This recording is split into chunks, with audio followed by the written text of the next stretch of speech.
Hello, and welcome to this AMA with me, Chris Drake. I'm Senior Legal Counsel at QUOINE, and I'm based in QUOINE's Tokyo office here in Japan.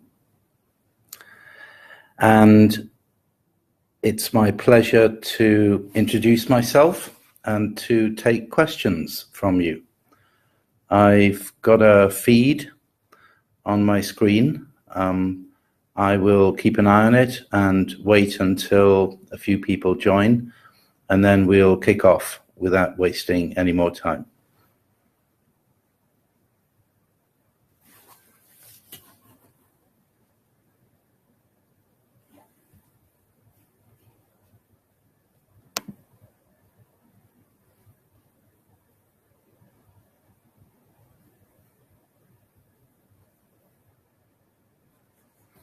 Hello, Kenny.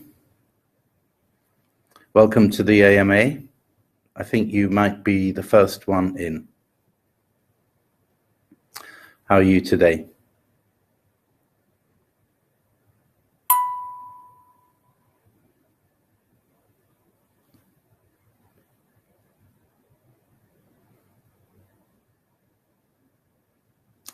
Hello, Samantha. Nice to have somebody on from New Zealand, one of my favorite countries.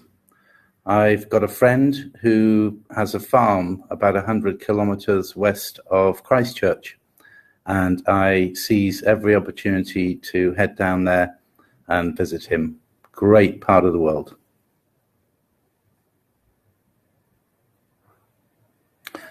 I don't know Foxton. Is it North Island or South Island?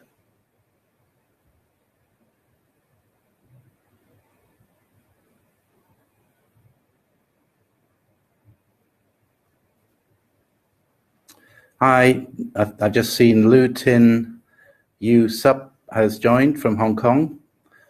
Good evening, Hong Kong.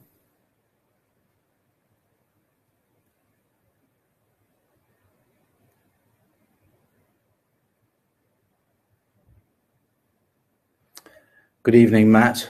Thanks for taking time to join. Feel free to chip in with any thoughts or comments.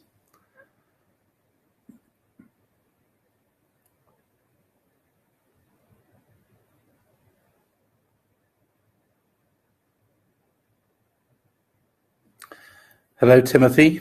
Thanks for dialing in from Brisbane. So we're covering Oceania quite well. We've got Australia on and New Zealand on, which is great. We've got Hong Kong and Singapore. So we're stacking up the Asia-Pacific jurisdictions here.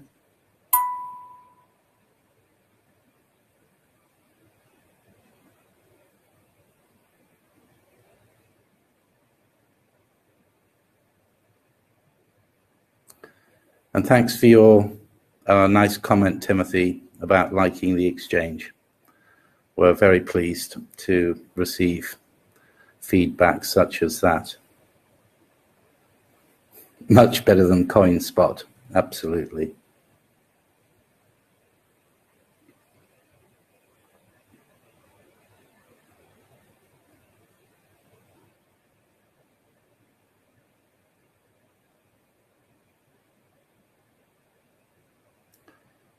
I'm going to wait for a few more seconds, which will take us to 5 minutes after the appointed start time.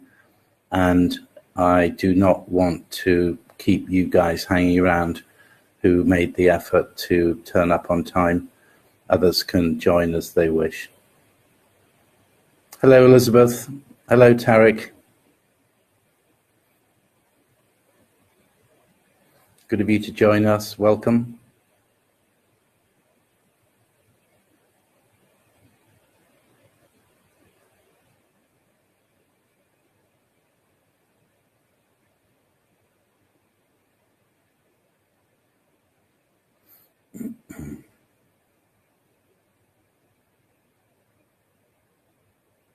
Okay, let's start. For those of you who joined a little bit later, my name is Chris Drake. I'm Senior Legal Counsel at QUOINE, based in their Tokyo office. As you may gather from my accent, I'm actually British. I'm from a city in the UK called Leeds, which is up in Yorkshire, in the north of England. I'm a solicitor, which is the name that we give lawyers in England. I'm a solicitor of the Supreme Court, and I've been practicing law for 32 years. My background is almost exclusively in banking and capital markets. So I come out of that nasty old regime that we're all trying desperately to get away from. I'm one of two lawyers in the QUOINE office. We have two in-house lawyers, myself, an English solicitor, and my colleague and wingman is Ben Spitz. He's a US attorney, US qualified attorney, and between the two of us, we look after all of the legal affairs in the QUOINE group, which now extends from Japan to Vietnam to Gibraltar. We have support operations in the Philippines, and we are establishing operations in Canada and other places around the world. So as with everything in QUOINE, there's a lot going on, and it's all moving very, very quickly. I joined QUOINE very recently, about 4 months ago, and it's been a life-changing event for me. When my friends ask why I made a move like that, they are clearly surprised that someone would come out of my background working for major investment banks and brokerages and join effectively a startup in an untested and untried area of the industry. And the answer I give is that it appealed to me, it attracted my attention, and when they ask me what the work is like, the expression I always use is endlessly fascinating, and it is. I should perhaps just pass on an amusing anecdote that I also refer to from time to time. When people say to me, what was the strangest or most amusing thing that struck you when you joined QUOINE? And I tell people that I turned up for work on the first day, and I was greeted by the office manager, opened the door into a large open plan office, and then said, "What are all these 12-year-olds doing here? Why aren't they at school?" Of course, the average age in my office is somewhat lower than my own, but it's so nice to work with a very, very young and dynamic and creative crowd. There's an enormous collegiate atmosphere in the office, everyone supporting everyone else, and it's all designed to create teamwork that will create a better exchange, a better platform, and a better service for you, our extremely valued users.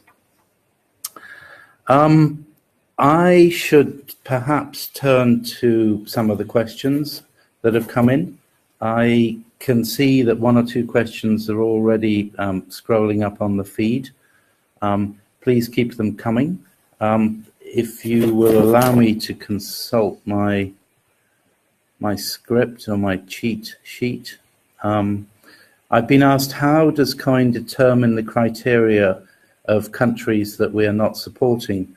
Well, basically we have two tests that we apply when looking at jurisdictions that we want to be present in. And we have to look at that in terms of our legal and regulatory responsibilities, as well as business policy. So all OFAC, that's Office of Foreign Assets Control countries, plus sanctioned countries are off the list. And of course, countries whose national legislatures have outlawed cryptocurrency are unlikely to be a very fertile market for us. So they're not supported either at this point in time. What else have we got here that came in overnight? Yeah, I think you're all aware of Liquid by QUOINE coming down the pipeline, or in terms of office activity, I'm tempted to say thundering down the pipeline. And this will involve exchange partnerships. We are conducting due diligence on our potential partners, and they are clearly conducting due diligence on us. We are generating a huge amount of interest in the concept. Our CEO, Mike Kayamori, is masterminding that process. And for those of you who've seen his AMAs, or indeed any broadcast that Mike makes, you will know that he doesn't see other exchanges as competition. He sees them as collaboration partners. These are people we can work with together to enhance the status and size and legitimacy of our business. And that's very much the philosophy that I see both in our management across Asia and indeed within my own office. There's been a question about strategic partnership with Electroneum, and this is true. Our Senior Vice President and Head of Group Operations, and increasingly business development based on everything I see him doing, Seth Melamed, he's no stranger to the AMA world. He's no stranger to talking about QUOINE, what we're doing, where we're going and why. His good friend Chris Gorman at Electroneum, he and his friend are planning to work together. They're laying the groundwork to have ETN made available on COINEX for Japan residents, which will be excellent step.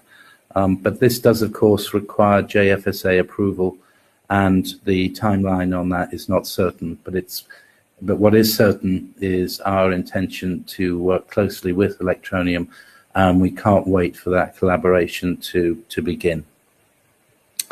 There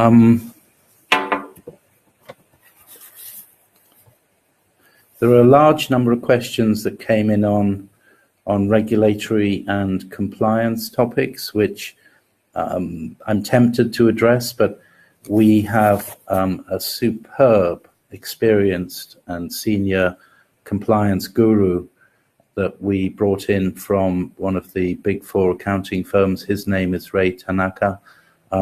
He hit the ground running and then slammed straight into a brick wall when the FSA announced that they were going to conduct an inspection of QUOINE, along with all other of the 16 licensed cryptocurrency exchanges in Japan. So there was no cause for alarm when we saw they were about to come and inspect us.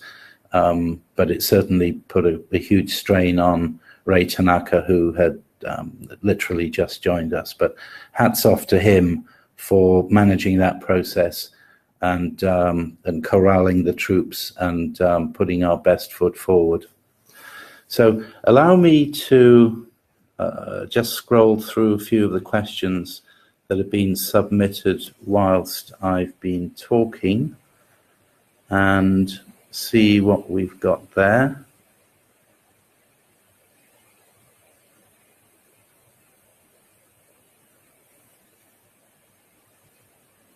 Okay, there's some market and coin coverage questions here from you, Timothy.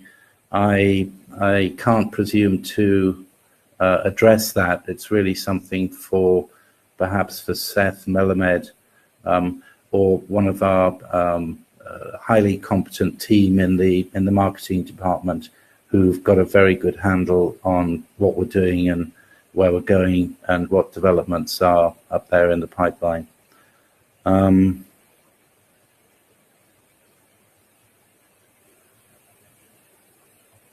Again, comments about coins on Cryptos. It's not, thank you, Yon Rong. It's not really my area. I would not be particularly happy if I saw an AMA from my colleagues in finance or in compliance, for that matter, talking about legal matters. So it would be wrong of me to start addressing questions that touch on theirs.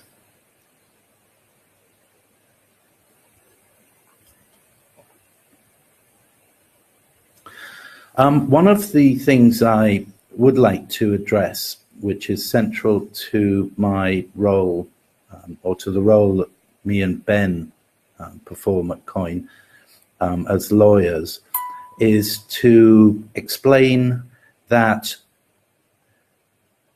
one of the key achievements that we are aiming for is to introduce legal certainty to an important area of the company's operations. Everyone's heard of the rule of law. Some people have a clearer idea of what it means than others, but in summary, it means transparency, it means fairness and equality, but it also means that the law will be upheld regardless of the parties who are involved. So there's no fear and favor, there's no grace and favor. Within that, the area of law that is of most importance to any exchange is the law of contract.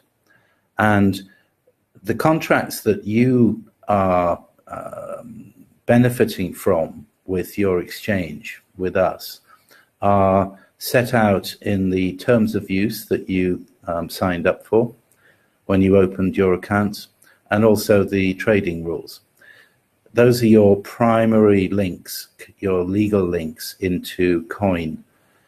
But behind that, behind QUOINE, there is an enormous and complex web of contractual relationships that we have with third parties, with market counterparties, with service providers, all of whom are working with us or working for us to support and to sustain the platform and to ensure that your services are exactly as promised, exactly as predicted.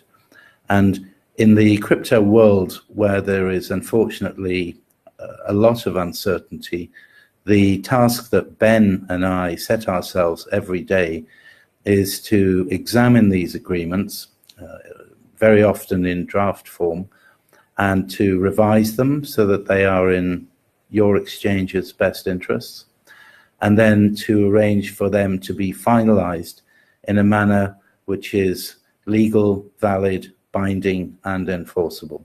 So that's one example of the work that the legal team is doing within the exchange to enhance our operational security, to minimize our legal risk, to increase the stability of the platform, and to make it easier for QUOINE to deliver its services to you in a predictable and professional manner. So forgive me for that sales puff, but that's essentially what the legal team within QUOINE are addressing on a daily basis. And when you join a company that is as busy, even hectic as QUOINE, with so much going on, not just in Japan, but in Vietnam and across Asia, and indeed across parts of Europe and the world, there is an enormous throughput of MOUs, memoranda of understanding, LOIs, letters of intent, draft agreements, service provider agreements, service level agreements. There is an enormous volume of paperwork and due diligence associated with closing transactions with the right partners. So Ben and I are continually challenged. We're challenged both in that many of these agreements have no precedent, they have no template. The business that QUOINE is trying to do with a third party may not have been the subject of very many legal agreements before. So quite often we find ourselves sitting down with the metaphorical blank sheet of paper and a sharp pencil, and we scratch our heads and say to ourselves, right, there's no way that I can pull something useful off the internet. We're not in that business, we're not in that industry, we haven't been around long enough. So what should this agreement look like? And it's at that point that we draw on our experience as lawyers. And frankly, coming out of a banking and finance background, or in Ben's case, from a corporate and M&A background, we have the skills to draft things from scratch and draft them in a way that best serves QUOINE's interests and indirectly your interests as users of the platform. But I return to that phrase that I used at the beginning, endlessly fascinating, which it is. And I'm looking forward to many long and happy years with QUOINE. Can I take a moment out to just very quickly take a look what we've got here? We've got some compliance questions here. We've got some timing questions.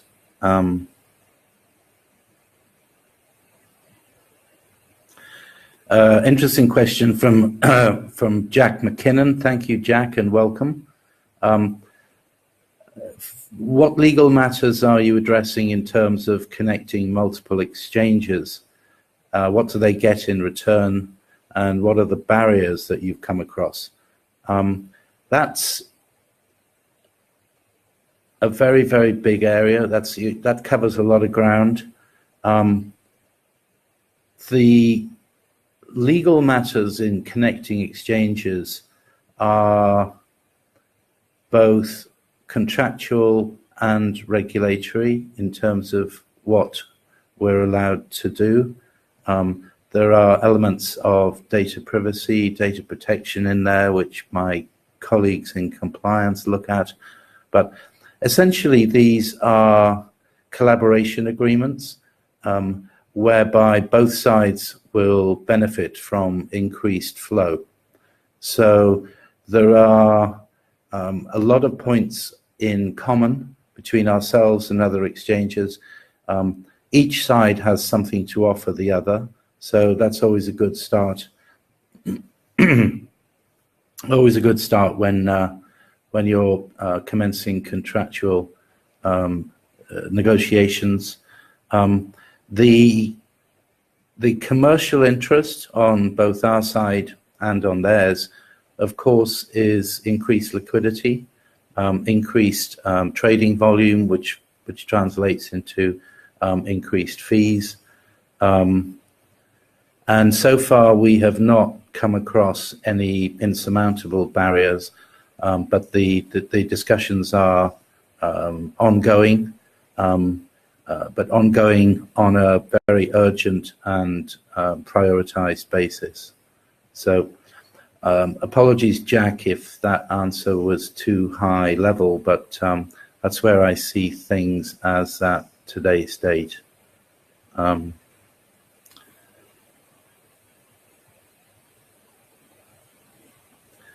There's a question here about the practices of other exchanges in the crypto space.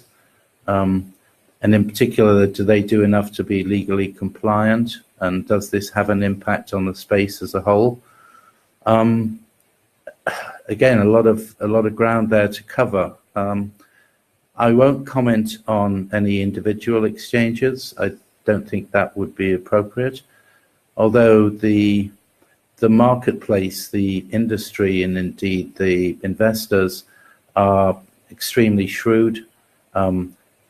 Everyone's following an enormous number of threads which are pumping out information which is of interest and use. And some of these stories do touch upon the business practices of some exchanges which don't necessarily meet with the investor community's approval. Undoubtedly, that damages the industry to a certain extent because there is a temptation to tar all exchanges with the same brush, and that's not fair. One of the most common themes that Mike Kayamori talks about when I discuss the future with him, and you can see this on his public broadcasts, is we see the improvement in standards of not just compliance, but business integrity and professionalism as being a key component to our growth. We believe that these are key components of the most successful and probably the largest exchanges of the next year or two, as the customer base, as the investor base moves away from exchanges who do not satisfy basic criteria of acceptability. And you are looking at evidence of this right now. I don't know how many cryptocurrency exchanges have an in-house lawyer. I don't know how many have two in-house lawyers. I think it's probably very few that have two senior in-house lawyers whose sole responsibility is to ensure the higher standards of professional conduct and the higher standards of documentation. So this is very much a theme that Mike Kayamori has adopted. We can see other exchanges around the world who are adopting best practice, and in my view, I think these will be the long-term winners, because they will win the trust and the confidence of the crypto community. It requires investment in staff. It requires P&L, but I've never seen any hesitation on coin management's part to spend money where that money will move us one or two or three further steps down that road. Thank you for that question. Timothy James is asking about possible delisting of privacy coins. That's an extremely hot topic. As some of you, or those of you who cover the Japan market, you will have seen some, I'm going to call it commentary, from the local JFSA, who are clearly considering whether privacy coins, specifically Monero, Dash, etc., are appropriate instruments for purchase and sale trading within Japan. Japan is not the only jurisdiction that's looking at privacy coins. It's hard to see which way that is going to go. The whole concept of privacy and anonymity has its roots in the very beginnings of this industry.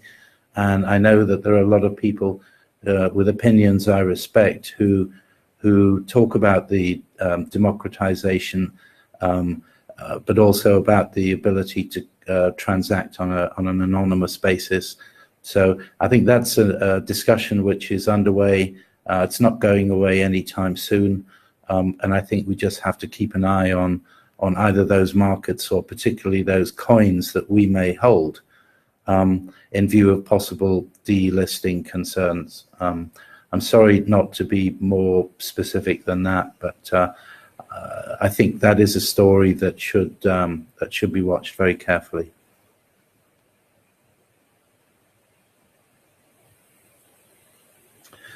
Bally Spurgeon, good evening. Thank you for your question. The question is, what is your view on the location of QUOINE as far as legal jurisdiction and whether or not it's favorable for institutions in other parts of the world. Well, I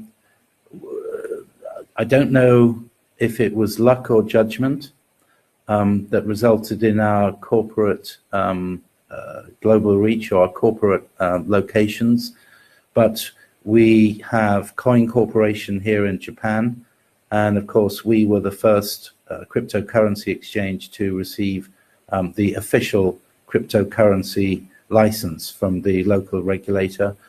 That's something which we're all extremely pleased about, and which I think is a mark of the confidence that the local regulator has in us. So our legal status here in Japan is probably more solid than anywhere else, and more solid in that cryptocurrency exchanges are not only recognized, but also regulated and licensed. Another major jurisdiction for us, of course, is Singapore. We host our COINEX and Cryptos platforms, Cryptos platform in Singapore, and Singapore is also I would say it's a crypto-friendly jurisdiction. You are not going to you're not going to find the MAS a very lax or lazy regulator. I worked in Singapore for several years in a legal capacity, and my respect for the MAS knows no bounds. They are one of the most switched on and professional regulators, in my view, on the planet. For those of you who are either based in Singapore or who are interested, if you go onto the MAS website, you will see that there was a, I'm going to call it a circular, not a directive, but a circular, which was issued by the MAS on the 14th of November 2017, and it's called A Guide to Digital Token Issuance. And in this short but excellent paper, the MAS review the status not just of tokens, but also of what they call intermediaries, which would include exchanges, and point out the requirement to comply with applicable securities guidelines. But that's a theme that is common to every single developed jurisdiction that at least permits crypto activity. So in answer to your question, Bali, from a legal perspective, I'm delighted to have corporate bases in Japan and in Singapore. But as I mentioned at the beginning of this AMA, we are looking at establishing in Gibraltar. We're about to announce an opening in Canada, and there are other countries coming down the pipeline that I am not allowed to talk about. But there be in no doubt that QUOINE is on a mission, and QUOINE is on a march, and will have an expanded global presence within a very short period of time.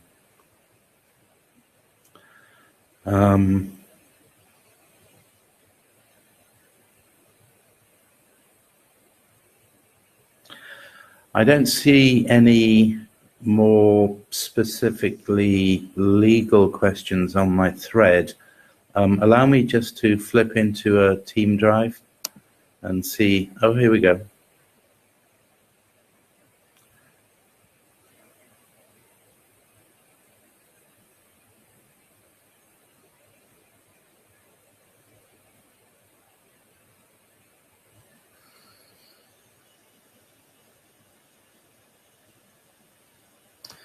I think I've just, excuse me, I just covered the location of QUOINE as far as legal jurisdictions is concerned. Thank you to my colleagues in the in the marketing department for picking that up and very helpfully putting it in, throwing it into a Google Doc. Well, I see we've been on for about half an hour. I was advised that this is a good sort of time frame to aim for. So after giving a short introduction at the beginning, telling you a little bit about myself and my wonderful colleagues, both here in Tokyo, but also in Singapore, and importantly also in Vietnam, where we have some of the most talented crypto professionals on the planet. We've moved into some general and specific questions, which I've tried my best to answer. So unless there are any objections, I would propose that we can wrap up now. I don't want this to drag on so long that it becomes boring. But what I will promise is that if there is any interest at all out there, and that means you guys, in having a further AMA, and if there are specific legal questions that you would like me to address, then send them through, and send them through with a little bit of advance notice. And I would be delighted to get on to perhaps a more drilled down, a more granular AMA, where we can really start looking into some of the legal issues that you're concerned about, or that you would like me to comment on or explain. That would be a real pleasure. Good. Okay. Well, this is it from me. For those of you in Australia and New Zealand, for those of you in New Zealand, time for bed. For those of you in Australia, time for a cup of cocoa. For those of you in Hong Kong and Singapore, very, very soon time to head out and have a bite to eat or a glass of wine with your friends. Don't work too hard, and please continue supporting QUOINE. We love having you there. We love engaging with you. And we'd love to see you back for another AMA very soon. So thank you for your time. Thank you for your attention. Thank you especially for your questions. And I look forward to seeing you again soon. Bye for now.